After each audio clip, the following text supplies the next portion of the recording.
तो यार ये चीज पक्का से कर लेना आप लोग। अगर आप लोगों ने मेरे वेक्टर के लेक्चर्स देखे तो उसके अंदर आप लोगों को ऑलरेडी पता होगा। तो this is one thing. Newton सब मेरा ऐसा मानना है कि दोस्तों क्यूबिक में भी आ सकता है, और आज तक क्योंकि कभी आया नहीं है ना तो बच्चे डर जाएंगे। अगली चीज और जो आखिरी चीज है वो मैं आप लोगों को बता दूं, जो एनसीईआरटी के अंदर भी आती है, ये क्वेश्चन रिपीटेड ही होता है, ठीक है, जिसके अंदर ये एक मैट्रिक्स होती है। हाय गाइस, कैसे हो आप लोग? मेरा नाम है प्रशांत जैन। और दोस्तों थोड़े से एंग्शियस आप लोग हो, मुझे पता है, और ये बच्चे कुछ बोल रहे थे कि सर कुछ दो तीन चीजें ऐसी बता दो जो पक्का ही पक्का आती है। तो यार तीन चीजें मैं आप लोगों के लिए लेके आया हूँ इस वीडियो के अंदर, जो बहुत ज्यादा आती हैं और जिसके थोड़े से अगर स्टैंडर्ड फॉर्मूले आप लोग याद रख लोगे तो काफी ज्यादा फायदा होने की उम्मीद है, ठीक है। तो यार और सबसे पहले आपको पता है डिस्टेंस बिटवीन स्क्यू लाइंस आता ही आता है।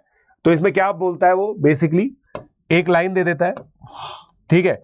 ये लाइन होती है A1 प्लस लैम्डा B1 और ये दूसरी लाइन होती है A2 प्लस लैम्डा B2। और इसमें आपको बोलता है कि यार सर ये चीज बता दो कि इसमें शॉर्टेस्ट डिस्टेंस कैसे निकालते। तो शॉर्टेस्ट डिस्टेंस का सिंपल यार देखो दोस्तों, दो डिटरमिनेंट सॉल्व करने होते हैं आप लोगों को।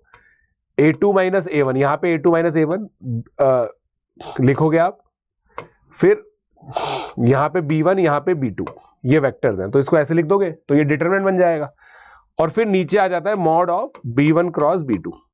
अब इसमें बस ट्रिक जो है ना दोस्तों वो ये है कि आप इसको पूरा कैलकुलेट मत किया करो, है ना। तो इसको जैसे आपको लिखना है, जैसे ये बेसिकली क्या बनेगा, B1 क्रॉस B2, ये B1 क्रॉस B2 यहां बनेगा। तो यहां पे क्या बनेगा, जैसे A2 माइनस A1 है ना, तो उसका I कंपोनेंट बनेगा, फिर J कंपोनेंट बनेगा, फिर K कंपोनेंट बनेगा। इस तरह से सॉल्व करके लिखोगे ना तो क्या फायदा होता है इससे, एज इट इज ये तीनों कंपोनेंट एज इट इज नीचे भी आ जाएंगे, तो नीचे की जो कैलकुलेशन है उसका समय बच जाएगा। तो यार ये चीज पक्का से कर लेना आप लोग। अगर आप लोगों ने मेरे वेक्टर के लेक्चर्स देखे तो उसके अंदर आप लोगों को ऑलरेडी पता होगा। तो दिस इज वन थिंग, ठीक है, ये एक चीज है। दूसरी चीज की अगर मैं बात करूं तो होता है न्यूटन सम। न्यूटन सम मेरा ऐसा मानना है कि दोस्तों क्यूबिक में भी आ सकता है, और आज तक क्योंकि कभी आया नहीं है ना तो बच्चे डर जाएंगे, ठीक है। क्यूबिक के अंदर कभी आया नहीं है आज तक। तो यार देखो बेसिकली क्या होता है ना, न्यूटन सम के अंदर मैं आपको क्यूबिक का बता रहा हूं, ax cube plus bx square plus cx plus d, ये कुछ भी हो। और फिर अगर मान लो Tn इसके रूट से अल्फा बीटा गामा, और Tn p टाइम्स अल्फा की power n, q times beta की power n, r times gamma की पावर n हो जाए, मान लो, ठीक है ना। तो दोस्तों ये इक्वेशन सेटिस्फाइड होती है, ये इक्वेशन सेटिस्फाइड होती है, ठीक है। dTn माइनस 3 इक्वल 0, ठीक है। तो आपसे कुछ भी क्वेश्चन पूछ सकता है। फॉर एग्जांपल जैसे अगर मैं एक सिंपल सा एग्जांपल लूं आप लोगों के लिए, जैसे मान लीजिए ये इक्वेशन दे दी एक, x cube minus 2x square plus x plus 1 equal 0, इसके रूट से अल्फा बीटा गामा, फिर ऐसे Tn डिफाइन कर दिया और आप लोगों से पूछ लिया क्या T 2025 plus T 2023 plus T 2022 upon T 2024 क्या आएगा। तो दोस्तों इसका आंसर 2 आ जाएगा। इसका आंसर 2 कैसे आ रहा है, क्योंकि अगर आप न्यूटन सम की इक्वेशन लिखोगे इसका, क्योंकि बच्चों ने क्या नहीं देखा हुआ नहीं है तो गड़बड़ कर देंगे कि सर हमें क्यूबिक में तो आता ही नहीं है, हमें तो केवल क्वाड्रेटिक में आता है। तो Tn minus 2 Tn minus 1 plus Tn minus 2 plus Tn minus 3, right. तो ये देखो अब n की वैल्यू 2025 डाल दो, तो ये सब एडिशन में आ गया, इक्वल टू 0 लिख दो, और फिर ये इधर चला जाएगा और डिनोमिनेटर में आपका आ जाएगा। तो ये दूसरी चीज है, न्यूटन सम का क्यूबिक वाला वेरिएशन इस बार आप लोग एक्सपेक्ट कर सकते हो मेरे हिसाब से, बट आप इजीली सॉल्व भी कर सकते हो उसको। अगली चीज और जो आखिरी चीज है वो मैं आप लोगों को बता दूं, जो एनसीईआरटी के अंदर भी आती है, ये क्वेश्चन रिपीटेड ही होता है, ठीक है, जिसके अंदर ये एक मैट्रिक्स होती है, राइट।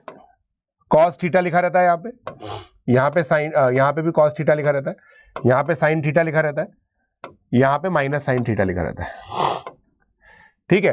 फिर इसमें क्या हो जाता है, ए थीटा प्लस अल्फा जो है बेसिकली वो ए थीटा इंटू ए अल्फा होती है, मतलब इन दोनों मैट्रिक्स को मल्टीप्लाई करोगे तो यही आप लोगों का आ जाता है। उसके अलावा इसके अंदर अगर आप लोगों को याद हो तो ये ऑर्थोगोनल मैट्रिक्स भी होती है, मतलब ए इंटू ए ट्रांसपोज आई होता है इसके अंदर, है ना। करके देख लो आप लोग, ठीक है। Cos theta minus sine theta cos theta फिर इनका ट्रांसपोज ले लो, cos theta sin theta minus sin theta cos theta, ठीक है। अब आप मल्टीप्लाई कर लो, cos theta into cos theta cos square theta, sin theta into sin theta sin square theta, फिर cos theta into minus sin theta sin theta into cos theta, फिर symmetric matrix तो आएगी इसी, करेक्ट। तो ये orthogonal matrix भी होती है। तो ये दोनों का एप्लीकेशन एक साथ काफी ज्यादा बार आता है, आप लोग जानते हैं इस क्वेश्चन को, ठीक है। तो मैंने सोचा आप लोग के लिए यार ये 3 चीजें बताए, तो बच्चे पूछे सर 3 चीजें बता दो आप, तो जिससे थोड़े से नंबर बूस्ट हो जाए हमारे। तो ये 3 चीजें हैं आप लोग के लिए। बाकी दोस्तों हम लोगों ने सारे लिंक्स बना दिए।